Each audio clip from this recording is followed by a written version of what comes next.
The Pleasure Squad, a secret that reveals North Korea's lavish contradictions. Kim Jong-un's regime, despite its grand promises of prosperity and stability, hides a darker reality, a world of outrageous luxury and misplaced priorities. While millions of North Koreans struggle with crippling poverty, an exclusive group known as the Pleasure Squad lives in unimaginable excess. Reports suggest that the regime spends up to $4 million annually on importing luxury lingerie from China for this elite circle. It's hard to fathom how a country facing economic collapse can justify such wasteful spending. This stark divide between the glittering lives of the few and the desperate conditions of the many highlights the glaring injustices of a regime that concentrates wealth and power in the hands of a privileged elite. But these lavish displays are just a part of a much larger, more troubling picture. Shocking details from the memoirs of Kim Jong-un's nephew, Lee Il-nam, reveal that the Pleasure Squad isn't just about indulgence. It's also a cover for corruption and exploitation, all presented under the guise of entertainment for top officials. Professor Toshimitsu Shimizu, a North Korea expert, points out that this practice has spanned 3 generations of Kim family rule. For them, it's not only a demonstration of absolute power over the people, but also a calculated assertion of their personal dominance. This leaves us questioning, is this spectacle of power a deliberate part of Kim Jong-un's rule? And what does it say about the way he governs? In 2011, Kim Jong-un took things further by assembling his own version of the Pleasure Squad. Sources claim he handpicked nearly 100 members under tight secrecy. To avoid leaks, the infamous Office 39, originally established under Kim Jong-il, was renamed. But what stands out isn't just the numbers, it's the meticulous criteria. Unlike his father, who required candidates to be at least 160 centimeters tall, Kim Jong-un raised the bar to 165 centimeters. Beyond physical appearance, candidates had to pass rigorous tests in both health and beauty to be accepted. This isn't just a story about luxury, it's a glimpse into a regime built on greed, control, and ruthless calculations. The harsh selection process behind Kim Jong-un's Pleasure Squad. Joining Kim Jong-un's Pleasure Squad isn't just a competition for an exclusive privilege, it's a ruthless test of loyalty and submission to the regime. Candidates aren't merely evaluated as individuals, their entire family backgrounds are investigated to ensure unquestioning allegiance to the state. The purpose is simple: to eliminate any potential threat to Kim Jong-un's authority. But beneath the polished image and extravagant rewards lies a grim reality. Is the supposed honor really worth the price they have to pay? The process starts with hundreds of candidates who are meticulously screened until only about 50 make it to the next round. In Pyongyang, Kim Jong-un personally reviews detailed dossiers, some stretching to 150 pages, to select the most suitable members. After this intense review, a few are invited to private gatherings where they must prove more than just their appearance. They must demonstrate the ability to meet the leader's demanding expectations. In the end, only 2 individuals are chosen to serve his personal needs. While they gain access to seemingly glamorous activities like swimming parties and karaoke nights, they're also confined to an isolated and heavily controlled life behind the regime's walls. For those who don't make the final cut, there's still a slim chance to join the elite. Some are matched with senior officials as spouses, but not because of personal merit or achievements, it's all about family connections. North Korea's rigid social hierarchy ensures that opportunities remain exclusive to families loyal to the regime, highlighting how deeply tied power and privilege are within the country. Despite being showered with high-end gifts, such as luxury cosmetics, members of the Pleasure Squad live under constant control. These gifts are less about appreciation and more about ensuring silence regarding the harsh conditions they face. Life in the squad is far from the dream it's made out to be. Members are cut off from the outside world, confined to private residences where their every move is monitored. Even on rare visits home, their interactions with family are closely supervised, as though an invisible hand is always watching. Leaving the squad doesn't mean freedom either. Most members are forced into marriages with high-ranking officials, continuing a life of control with no way out. The role of the Pleasure Squad. The coldly calculated arranged marriages forced upon former members of the Pleasure Squad are not gestures of compassion, but rather a sophisticated strategy to protect and enforce absolute secrecy. The North Korean regime doesn't simply control every aspect of their lives during their service, it ensures that this grip extends throughout their entire lives, even after they leave the squad. These individuals never experience true freedom because their lives were tightly controlled by the regime, with no tolerance whatsoever. Have you ever wondered what those selected for the Pleasure Squad have to endure during their training and work? It's a meticulous and strict screening process where each individual faces demanding requirements and tests. The candidates must pass a training program lasting from 3 to 6 months, divided into 3 groups: the Satisfaction Squad, the Happiness Squad, and the Singing and Dancing Squad. Each group has a special role, ensuring the fulfillment of the unimaginable needs of North Korea's ruling elite. Satisfaction Squad tasked with fulfilling intimate requests that are unimaginable to ordinary citizens. Happiness Squad focused on providing physical relaxation for the elite during their luxurious evenings. Singing and Dancing Squad responsible for lively, meticulously rehearsed performances to entertain at parties and highlight the power and prestige of the regime. Every detail of the training process is closely supervised, leaving no room for mistakes. Why does everything have to be so tightly controlled? Although there is not enough detailed information about the pleasure squad's operations under Kim Jong-un, one thing is clear: the purpose of this squad is nothing less than to serve the power and ambitions of the elite at the cost of the freedom and dignity of its members. The secrecy surrounding this team has only intensified under Kim Jong-un, likely to prevent the leaks of information that occurred during the era of his father, Kim Jong-il. The history of the Pleasure Squad dates back to the mid-1970s, when Kim Jong-il began organizing lavish events for his closest confidants.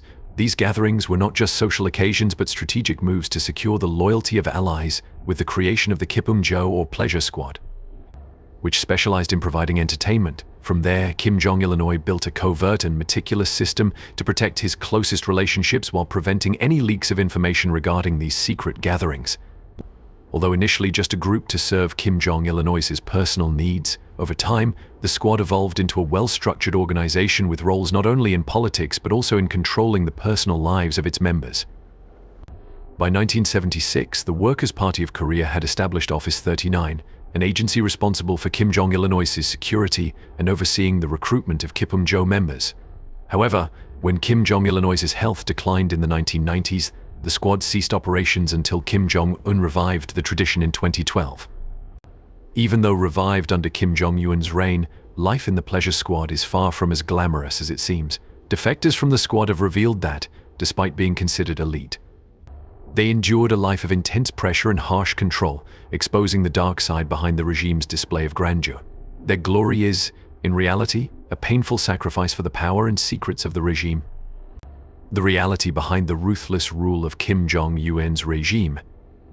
The North Korean regime has skillfully turned the disciplinary measures at these secret events into a powerful weapon that ruthlessly undermines the dignity of its members.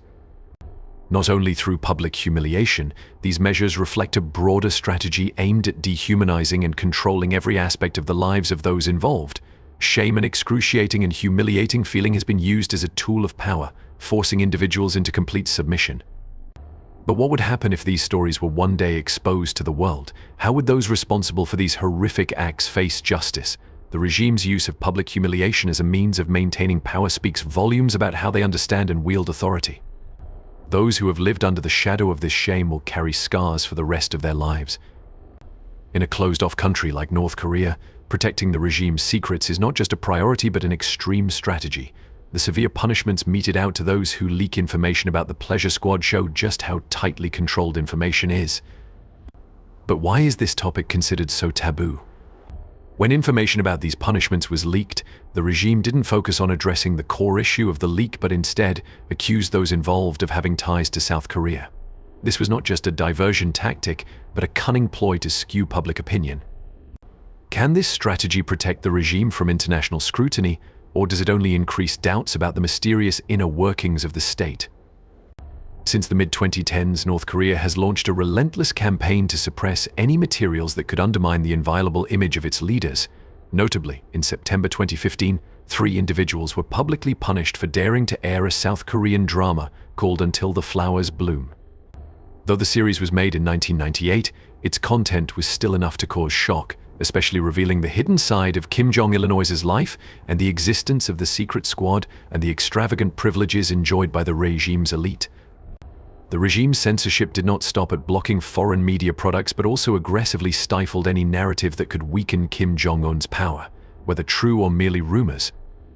For the people of North Korea, encountering such materials is not just illegal but could lead to severe punishment, even the death penalty.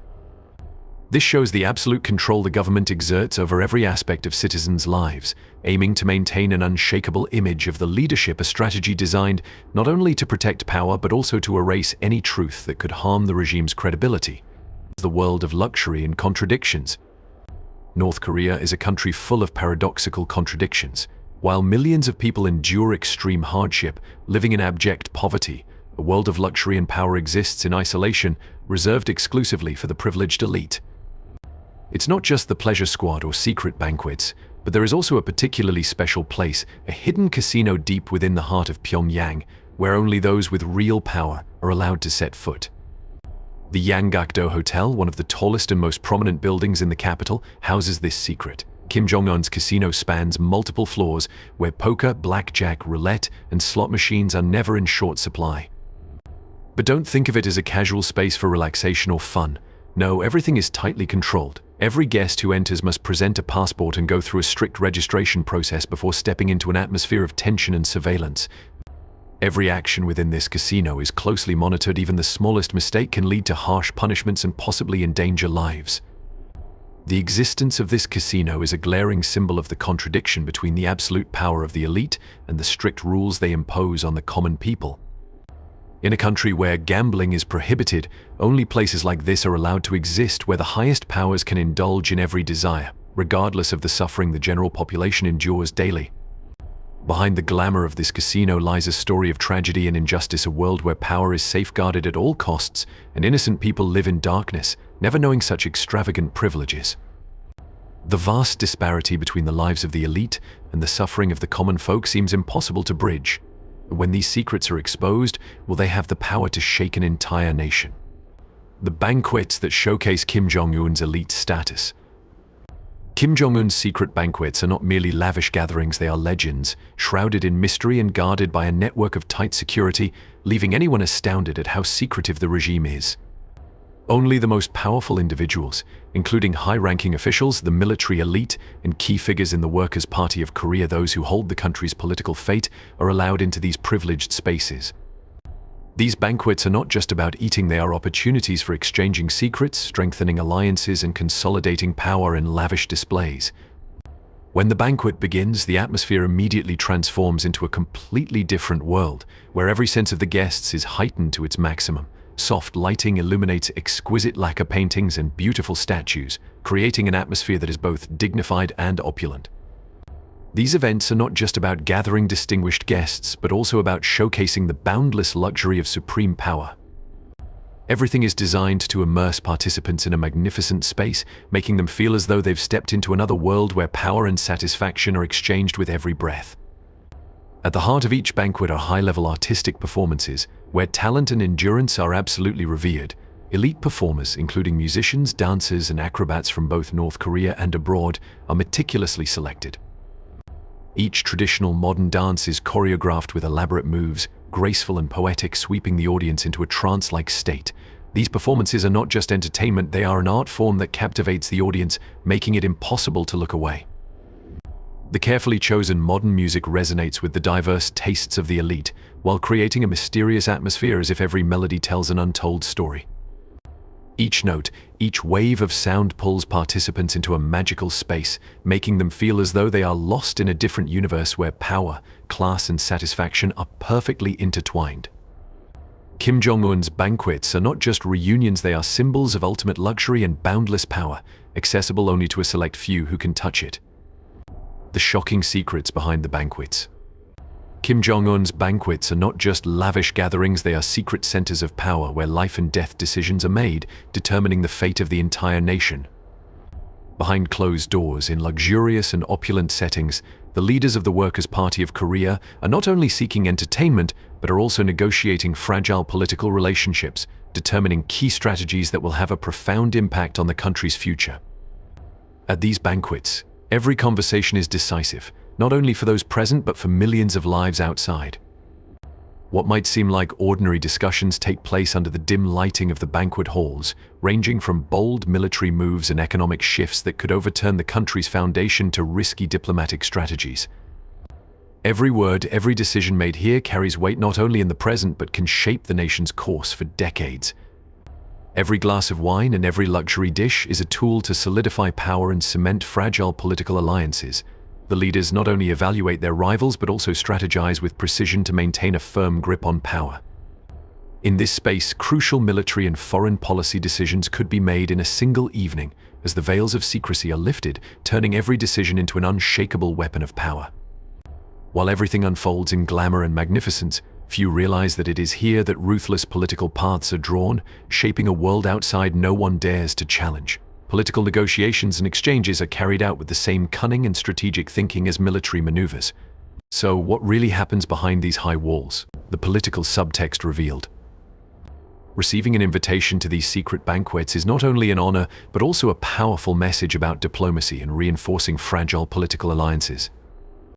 Being invited is a clear sign of support, a strategic move in maintaining power, while one's absence can subtly signal resistance or a distancing from the regime. Every name that appears and every exchanged glance within this hidden space is meticulously calculated, reflecting the tight-knit relationships, while harboring deep messages that only insiders can comprehend. The more secretive the event, the more speculation it generates, making every gathering a point of intense curiosity and spreading rumors at lightning speed. The regime has turned these banquets into moments that cannot be made public, creating waves of intrigue within the international community, raising questions about clandestine strategies and whether someone is pulling the strings from behind the scenes. The lack of transparency only makes international relationships more fragile, vulnerable to suspicion and anxiety. However, what truly happens behind those closed doors remains a complete mystery, veiled in the thick fog of secrecy. Are these merely exhibitions of the opulence of power, where gourmet food, fine wine, and spectacular performances are just a luxurious facade for political schemes? Or are they truly significant occasions for the leaders to chart grand decisions that will shape the country's future? These questions remain unanswered, challenging every imagination, making every event, every rumor, and every moment enticing and unpredictable. High-end gifts symbolizing opulence for high-ranking officials. The luxury Kim Jong-un bestows upon senior officials is not limited to lavish banquets or expensive gifts. These are symbols of power, favor, and undeniable loyalty. North Korean officials are honored with luxury apartments, trendy goods, expensive watches, and fine imported wines, all tokens of immense gratitude for absolute loyalty and dedicated service to Kim Jong-un. Behind these lavish gifts lies not only material value but also a strong assertion of the officials' secure positions within the power structure, strengthening the political ties between them and the supreme leader. This so-called political gift system is not only a way to show appreciation but also a sharp tool to maintain control, ensuring the regime's stability. Every gift, from exquisite watches to rare bottles of wine, carries a message: loyalty will be rewarded.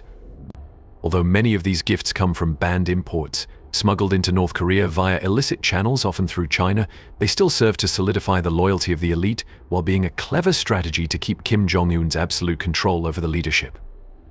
The distribution of lavish gifts to high-ranking officials is not just a tool to maintain power, but a glaring symbol of the stark inequality within North Korean society. While a large portion of the population lives in extreme poverty and deprivation, senior officials live in unimaginable luxury, creating a massive chasm between the ruling elite and the general public. This division not only heightens discontent among the populace but also complicates the relationship between power and money in North Korea, fostering a volatile and unpredictable society. The display of power through privileges. Kim Jong-un, with his astuteness and strategic brilliance, has built a complex and tightly knit privilege system to fortify his power. This system is especially evident in his relationship with the military and security forces, the pillars of the regime. These policies not only provide stability and protect the interests of key figures in the military and security, but also ensure that their absolute loyalty to the regime remains unwavering. Kim Jong-un has cleverly extended these privileges not only in material terms but also politically and socially, binding the fate of these influential elites to his own. The privilege system is not merely a token of favor but a robust political strategy, creating a network of strong supporters within the elite. Every privilege granted to military and security officials is not just a reward but a commitment to protect Kim Jong-un's rule. These privileges, ranging from vast financial resources for the military to special access to goods, food, and career opportunities, have created an exceptionally loyal and powerful leadership, a network that cannot easily be dismantled. Kim Jong-un has gone beyond simply securing loyalty through material rewards. He has also cultivated close political relationships. Officials in the military and security forces not only enjoy financial benefits but are also given deep access to key national decisions. They are not just the regime's protectors but active participants in shaping the nation's future. This tightly controlled division of power ensures that each stakeholder has a clear personal interest, making any potential resistance or dissent from these powerful groups incredibly dangerous and unlikely to occur. With such a sophisticated political strategy, Kim Jong-un has not only created a formidable team of loyalists but also developed an unbreakable system of power protection. The finesse and cunning with which he manages and distributes power not only solidify his regime's foundation but also create a political system in which any change is under tight control, making any form of resistance a nearly insurmountable challenge. What do you think about the darker side of Kim Jong-un's opulence? Share your thoughts in the comments below and don't forget to explore more intriguing aspects of life in this country. See you in the next video.